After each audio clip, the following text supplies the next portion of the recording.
SSC 26 ব্যাচের শিক্ষার্থীরা, তোমরা তো আসলে 26 ব্যাচ নাই, তোমরা এখন বর্তমানে এইচএসসি 28 ব্যাচ। কিছুদিন পর তোমরা কিন্তু ভাইয়া কলেজে উঠবা। এখন কলেজে উঠে যারা তোমরা সায়েন্সে ভর্তি হবা, তোমাদের আসলে কোন রাইটারের বই কেনা উচিত, কোনগুলা কিনলে বেস্ট হবে, একাডেমিক থেকে অ্যাডমিশন পর্যন্ত তোমার কাজে আসবে এ টু জেড আজকের এই ভিডিওতে বিস্তারিত কিন্তু ভাইয়া থাকতেছে। এবং এই পুরো ভিডিও জুড়ে তোমরা যাকে পাবা, তোমাদের তৌসিফ ভাইয়াকে, যিনি কিন্তু বর্তমানে ঢাকা মেডিকেল কলেজে পড়াশোনা করতেছেন 5th ইয়ারে। তো এই কারণে আমি তোমাদের প্রত্যেককে অনুরোধ করব আজকের এই ভিডিওটা কন্টিনিউ করার জন্য। এবং আরেকটা বিষয় ভাইয়ারা, তোমরা কিন্তু জানো যে রিফাত একাডেমির সাথে কিন্তু যুক্ত হয়েছে তোমাদের বুয়েটের ভাইয়া, তারপর ঢাকা মেডিকেল কলেজ বলো, তারপর ঢাকা ইউনিভার্সিটি সহ বাংলাদেশের স্বনামধন্য ইউনিভার্সিটির টিচাররা, এবং তোমরা তাদেরকে পাবা। এবং তাদের ক্লাস কিছুদিনের ভিতরে রিফাত একাডেমি ইউটিউব চ্যানেলে কিন্তু ভাইয়া চলে আসবে। আমার ইউটিউব চ্যানেল কিন্তু তোমরা প্রত্যেকেই জানো, জাস্ট তোমরা ইউটিউবে গিয়ে রিফাত একাডেমি লিখে সার্চ দিবা, তাহলে কিন্তু এই চ্যানেলটা চলে আসবে। এখানে যে প্লে লিস্ট থাকবে, প্লে লিস্টে কিন্তু তোমরা সামনে physics, chemistry, higher math, biology সকল ক্লাসগুলো কিন্তু তোমরা পাবা। এবং রিফাত একাডেমিতে কারা কারা পড়তে চাচ্ছ তোমরা একটু প্রত্যেকে কমেন্ট সেকশনে জানাও। এবং তোমাদের ভাইয়া লক্ষ্য কি, তোমাদের ফিউচার প্ল্যান কি, তোমরা ভবিষ্যতে কে কি হতে চাও একটু কমেন্ট সেকশনে দ্রুত গতিতে জানাও, ওকে? এবং আমি অনুরোধ করব পুরো ভিডিওটা কন্টিনিউ করার জন্য। আসসালামু আলাইকুম প্রিয় শিক্ষার্থীরা, যেরকম তোমাদের রিফাত স্যার অলরেডি বলেছেন, আজকের ভিডিওটা হবে যে তোমরা যারা সায়েন্সের শিক্ষার্থী আছো, কিছুদিন আগে তোমাদের রেজাল্ট দিয়েছে, এখন তোমরা এইচএসসি শিক্ষার্থী, আর এসএসসি না, হায়ার সেকেন্ডারি এইচএসসি শিক্ষার্থী। আর নামের আগে যেহেতু হায়ার যুক্ত হয়েছে, বুঝতেই পারছো পড়াশোনাটা এসএসসির মতো অ্যাকচুয়ালি এত সিম্পল না। এখন সব কিছুই একটু উচ্চ পর্যায়ে যাবে, একটু বেশি অ্যানালাইসিস করে, একটু চিন্তা ভাবনা করে ডিসিশনগুলো তোমাদেরকে সামনের 2 বছর নিতে হবে, যাতে এইচএসসি পড়াশোনা শেষ করে বোর্ড এক্সাম দিয়ে একবারে অ্যাডমিশনে তোমরা খুব ভালো একটা রেজাল্ট নিয়ে আসতে পারো। আমি তোমাদের তাওসিফ ভাইয়া, আমি এখন ডিএমসিতে আছি 5th ইয়ারে। তো আর কথা না বলে আজকের ভিডিও যে টপিক অলরেডি যেটা তোমাদের রিফাত স্যার বলে ফেলেছেন, যে আমাদের কোন রাইটারের বইগুলা ইম্পর্টেন্ট এইচএসসি সায়েন্স ডিপার্টমেন্টের জন্য। এই জায়গায় একটা কথা বলা দরকার, এসএসসি পর্যন্ত, অর্থাৎ একেবারে বাচ্চাকাল থেকে শুরু করে প্রাইমারি স্কুল, তারপরে তোমাদের হাই স্কুল লাইফ পেরিয়ে তোমরা কিন্তু এই কয়েকদিন টেক্সট বুক পড়েছো, পাঠ্যপুস্তক পড়েছো, এনসিটিভি থেকে প্রকাশিত যেগুলো বই ছিল, এর বইয়ের বাইরে কিন্তু কোনো কিছু তোমাদের সহায়ক বই হিসেবে তোমরা অনেক কিছু হয়তো কিনেছো, বিভিন্ন গাইড বই, বিভিন্ন সাজেশন, এভরিথিং, কিন্তু মূল টেক্সটটা কিন্তু ছিল এনসিটিভি থেকে আসা।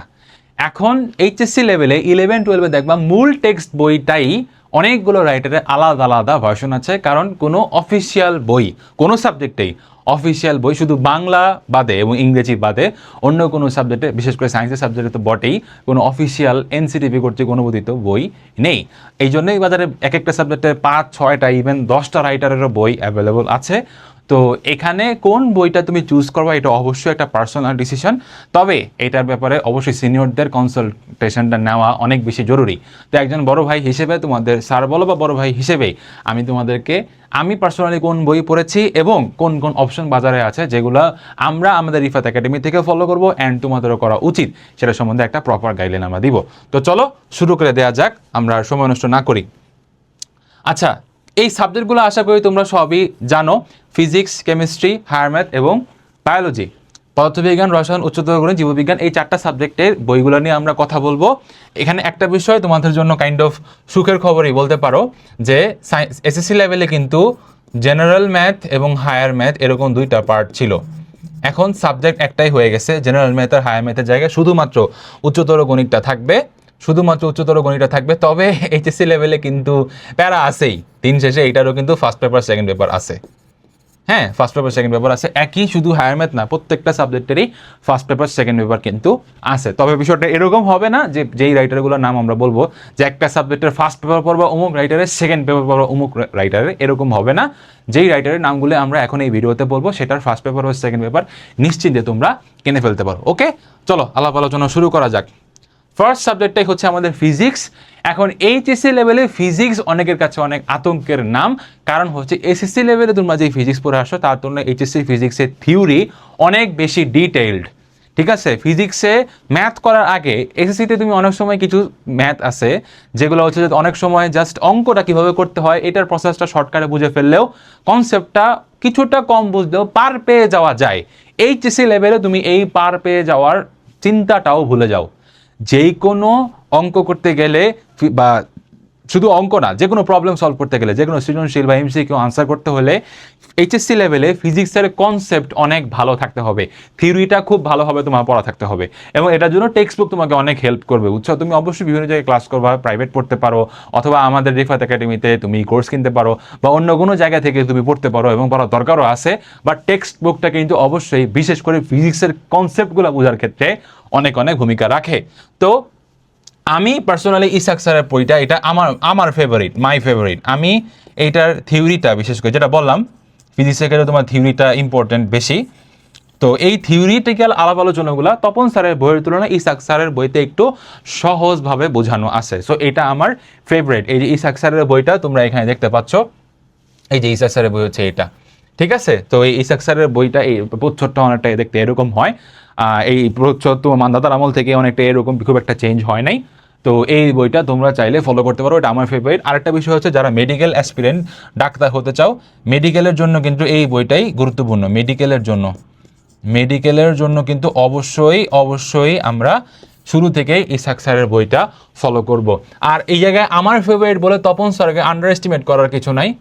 এখানে এই তপন স্যারের বইকে আন্ডার এস্টিমেট করার কিছু নেই। এটাও অনেক ভালো বই।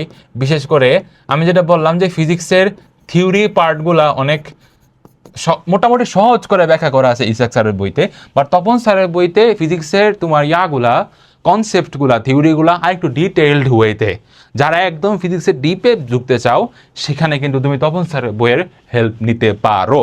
তাই বলে যে ইসাক স্যারের বইয়ের মধ্যে ডেপথ নাই, বিষয়টা এরকম না। এই দুইটা বই তুলনামূলক একই রকম, খুব বেশি পার্থক্য নাই। তবে ইসাক স্যারের বইয়ের ল্যাঙ্গুয়েজটা আমার কাছে একটু পার্সোনালি সহজ লাগছে, এবং যারা মেডিকেলের জন্য পড়তেছো ডেফিনেটলি ইসাক স্যারের বই একদম চোখ বন্ধ করে কিনে ফেলতে পারো। নেক্সট, রসায়ন কেমিস্ট্রিতে একদম মানে কিং কেমিস্ট্রির হচ্ছে এই বই, কিং অফ কেমিস্ট্রি, এটাতে কোনো সন্দেহই নাই। তবে আমি এখানে আলাদা করে কিছু বইয়ের নাম বলবো, যেমন তোমার কেমিস্ট্রির আরও কিছু রাইটারের বই আছে। কবির স্যারের বই আছে বাজারে, তারপরে আরও আছে হচ্ছে তোমার গুহ স্যারের বই, এরকম কিছু বই আছে। গুহ স্যারের বইটা যদি তুমি পড়ো, গুহ স্যারের বই হচ্ছে অনেক বেশি ডিটেলড, অনেক বেশি মানে এইচএসসির জন্য প্রয়োজনীয় কিংবা অপ্রয়োজনীয় অনেক ডিটেলস দিয়ে ভরা হচ্ছে গুহ স্যারের বই, অনেক বেশি ডিটেইলড, ঠিক আছে? কারো যদি কেমিস্ট্রি অনেক প্যাশনের জায়গা হয়, যে ভবিষ্যতে কেমিস্ট্রি নিয়ে পড়াশোনা করতে চাও, তোমার একটা ফেভারিট সাবজেক্ট, খালি পরীক্ষায় মার্ক পাওয়ার জন্য না, আমি এই সাবজেক্ট নিয়ে আরও ভালো জানতে চাই, তুমি গুহ স্যারের বই কিনতে পারো, সমস্যা নেই। আমি যখন পার্সোনালি, আমি তো রিফাত একাডেমিতে তোমাদের বায়োলজির জন্য আপাতত আছি, আমি যখন পার্সোনালি স্টুডেন্টদেরকে কেমিস্ট্রি পড়াই, তখন কিন্তু আমি গুহ স্যারের বই থেকে একটা পার্ট পড়াই, নামকরণ। কারণ নামকরণের ডিটেলস, বিশেষ করে জৈব যৌগের নামকরণ যেটা, ওইটার কথা বলতেছি, নামকরণের ডিটেলস হচ্ছে এই মধ্যে হাজারিনাক স্যারের বইয়ের মধ্যে তেমন নাই। গুহ স্যারের বইটা এটা বেশ বিস্তারিতভাবে দেওয়া আছে। আমি আমার স্টুডেন্টদেরকে নামকরণের পার্টটা এখান থেকেই পড়াইছি। তবে একটা কথা হচ্ছে, এইচএসসি লেভেলে নামকরণ কি অত ডিটেলস জানার দরকার আছে? ইভেন অ্যাডমিশনের জন্য কি নামকরণ এত বেশি জটিল প্রশ্ন কি আসে? এক সময় আসতো, এখন কিন্তু ইভেন বুয়েট অ্যাডমিশন টেস্টেও বা ইঞ্জিনিয়ারিং লেভেলেও কেমিস্ট্রির নামকরণে এত কঠিন প্রশ্ন আসে না। আগে আসতো, এক সময় আসতো, এখন আর আসে না। সো গুহ স্যারের বইয়ের নামকরণ যে তোমার জন্য পড়া অনেক বেশি গুরুত্বপূর্ণ, না পড়লে পিছিয়ে যাবে, বিষয়টা এরকম না। তবে আমি যখন পার্সোনালি পড়াই, তখন স্টুডেন্টদেরকে, বিশেষ করে যারা ভালো স্টুডেন্ট, যাদের জানার আগ্রহ বেশি, তাদেরকে আমি গুহ স্যারের পার্টটা থেকে বইতে ওই নামকরণের পার্টটা খালি পড়াই। বাদ বাকি সব কিছু হাজারিনাক স্যারের বইয়ের মধ্যে আছে। এবং আমি যেহেতু মেডিকেলের স্টুডেন্ট, তোমাদেরকে আলাদাভাবে বলে দিব, এটা হচ্ছে মেডিকেল অ্যাডমিশনের জন্য অবশ্যই এটাই কিনবা। মেডিকেল অ্যাডমিশনের চিন্তা ভাবনা যদি কারো মাথার মধ্যে থাকে, মেডিকেল অ্যাডমিশনের জন্য আমাদের হাজারিনাক স্যারের বই পড়তে হবে। এবং কবির স্যারের বই থেকে, এবং বিশেষ করে কবির স্যারের বই থেকে মেডিকেল অ্যাডমিশনের কিছু 2-3টা প্রশ্ন কিন্তু আসে। তবে সেটার জন্য আলাদাভাবে কবির স্যারের বই কেনার দরকার নাই। তোমরা মেডিকেল অ্যাডমিশনের আগে যে অনুশীলনীর প্রশ্ন বই পাওয়া যায়, সেখানে কবির স্যারের অনুশীলনী বই, হাজারিনাক স্যারের অনুশীলনী বই, তারপরে গুহ স্যারের অনুশীলনীর প্রশ্ন থাকবে, সেইটুকু পড়ে গেলেই হবে, আলাদা করে কবির স্যারের বই কেনার দরকার নাই। তবে এমনিতে এটা হচ্ছে আমাদের ইউনিভার্সাল চয়েস, এটা হচ্ছে কিং অফ কেমিস্ট্রি, আগেই বলে দিছি। হাজারিনাক স্যারের বই তুমি চোখ বন্ধ করে কিনে ফেলতে পারো। এছাড়া গুহ স্যারের বই হচ্ছে যাদের কেমিস্ট্রি অনেক প্যাশনের জায়গা, সেখানে তাদের জন্য গুহ স্যারের বইটা একটা ভালো অল্টারনেটিভ হতে পারে। উচ্চতর গণিতের ক্ষেত্রে কেতাবুদ্দিনের বই হচ্ছে সবচেয়ে কঠিন, এটা হচ্ছে toughest in the market. This book is the toughest in the market. এই হচ্ছে আমাদের কেতাবউদ্দিন স্যারের বই। কেতাবউদ্দিন স্যারের বইয়ের মধ্যে আলাদা একটা পার্টি আছে যে এক্সট্রা ম্যাথ। যেই কোনো মানে এইচএসসি লেভেলে বই তুমি ম্যাথ বইয়ের মধ্যে বিশেষ করে অনুশীলনের মধ্যে যাও, সেখানে বেশিরভাগই হচ্ছে প্রথমে থাকে বোর্ড কোয়েশ্চেন, বোর্ডে আসা প্রশ্ন, এরপরে থাকে কিছু অ্যাডমিশনে আসা কোয়েশ্চেন, সেটা ভার্সিটি অ্যাডমিশন হতে পারে, ইঞ্জিনিয়ারিং অ্যাডমিশন হতে পারে। এরপরে এগুলা ছাড়াও কেতাবউদ্দিনের স্যারের বইয়ে বেশ কিছু এক্সট্রা কোয়েশ্চেন আছে যেগুলো কঠিন। এই বইয়ের মধ্যে কিছু এক্সট্রা কঠিন ম্যাথ, এবং ওগুলো বলেই দেওয়া থাকে ওগুলো এক্সট্রা ম্যাথ। এখানে কিছু এক্সট্রা কঠিন ম্যাথ আছে যারা ইঞ্জিনিয়ারিং অ্যাসপিরেন্ট তাদের জন্য। যারা ইঞ্জিনিয়ারিং অ্যাসপিরেন্ট তারা একদম চোখ বন্ধ করে, ইঞ্জিনিয়ারিং অ্যাসপিরেন্ট যারা ইঞ্জিনিয়ারিংয়ে পড়তে চাও, ইঞ্জিনিয়ারিং অ্যাসপিরেন্টদের জন্য একদম চোখ বন্ধ করে 1 নম্বর চয়েস হচ্ছে কেতাবউদ্দিন। যারা ম্যাথ করতে ভালোবাসো, ম্যাথটাকে পছন্দ করো, কেতাবউদ্দিনের বইয়ের এই টাফেস্ট ম্যাথগুলো তোমরা কিছুটা দেখে যেতে পারো। এটা এইচএসসির জন্য দরকার নাই, এই জিনিসগুলো কিন্তু এইচএসসির জন্য দরকার নাই। এইচএসসি লেভেলে জিপিএ 5 বলো, ভালো 100তে 100 পাইতেও যদি চাও, তোমার এই এক্সট্রা ম্যাথগুলো করার দরকার নেই। বাট যাদের ম্যাথ করতে ভালো লাগে, ওয়াই নট, কেন না, কিন্তু সেটার সংখ্যা কম হবে। এইরকম প্যাশনেট স্টুডেন্টের সংখ্যা কম হবে। যারা নর্মাল স্টুডেন্ট, যাদের মানে ম্যাথ নিয়ে অত গভীরে যাওয়ার ইচ্ছা নাই, you can definitely go for Aksharpatra Prokashoni. Aksharpatra প্রকাশনীটার মধ্যে বোর্ড কোয়েশ্চেন এবং অ্যাডমিশন লেভেলে যেগুলো আসছে আগের বছরগুলোতে, সেই কোয়েশ্চেনগুলোর উপর ফোকাস বেশি। সো সেক্ষেত্রে তোমরা অক্ষরপত্র প্রকাশনী নিতে পারো। আমার পার্সোনাল চয়েস কি, আমি কি পড়ছি, আমি অক্ষরপত্র প্রকাশনীর আমি কেতাবউদ্দিন স্যারের বই পড়ছি। আমি মির্জাপুর ক্যাডেট কলেজে ছিলাম, কেতাবউদ্দিন স্যারের বই ইংলিশ ভার্সন আছে, সেটা আমি পড়েছি। তুমিও পড়তে পারো চাইলে। জীববিজ্ঞান সাবজেক্টের ক্ষেত্রে এগুলো হচ্ছে একদম ইউনিভার্সাল চয়েস, কোনো ডিবেট নাই, ইউনিভার্সাল চয়েস। আর একটা মজার ব্যাপার হচ্ছে, আমি যেহেতু ইংরেজি ভার্সন থেকে পড়াশোনা করছি, ইংরেজি ভার্সন স্টুডেন্টের জন্য এখন খুবই সুখবর হচ্ছে, এই দুটো সাবজেক্টের বই কিন্তু বাজারে এখন ইংলিশ ভার্সন অ্যাভেলেবল আছে গত বছর থেকে, আলহামদুলিল্লাহ। এখন কিন্তু তোমরা এই ইংলিশ ভার্সনের বইগুলো কিনতে পারতেছো। এখান থেকেই এই দুইটা বায়োলজি বই থেকে তোমার বোর্ডে বলো, অ্যাডমিশনে বলো, ম্যাক্সিমাম কোয়েশ্চেন আসে। তো এই দুইটা বই অনেক বেশি গুরুত্বপূর্ণ, more than enough HSC subject complete করার জন্য, এবং মেডিকেল অ্যাসপিরেন্টদের জন্য তো বটেই। তো এখন আবার ইংলিশ ভার্সনের বইগুলো বের হয়েছে। আমি যদি ইংলিশ ভার্সনের স্টুডেন্ট, ইংলিশ ভার্সন সম্পর্কে আমি খবর রাখি, তো এটা তোমরা চোখ বন্ধ করে কিনে ফেলতে পারো, ঠিক আছে।